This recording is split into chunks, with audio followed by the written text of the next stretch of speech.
عمران خان صاحب پہ درج 200 سے زائد مقدمات میں زیادہ تر الزام انسٹیگیشن، اکسانے اور اماء کا ہے، جس میں 9 مئی کے واقعات پہ درج مقدمات بھی شامل ہے۔ لیکن سلام ہے ایڈیشنل سیشن جج اسلام آباد فرق فرید بلوچ صاحب، جنہوں نے عمران خان صاحب پہ درج 9 مئی کے واقعات پہ ایک زبردست اکسانے، انسٹیگیشن اور اماء کے الزام پر فیصلہ لکھا ہے۔ میں فیصلے کے اہم نکات آپ کو پڑھ کے سناتا ہوں۔ وہ لکھتے ہیں کہ پراسیکیوشن کی طرف سے نام نہاد حوصلہ افزائی کے حوالے سے جمع کیے گئے شواہد ایک ویڈیو بیان ہے، جس کا ٹرانسکرپٹ فائل کا حصہ ہے۔ اول، اس کا تعلق کسی خاص واقعہ سے نہیں ہے۔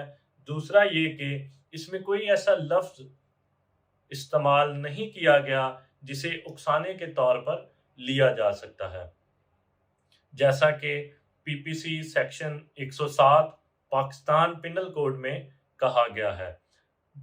دوسرا، درجن بھر جمع کروائے گئے ٹویٹس کا بھی یہی حال ہے۔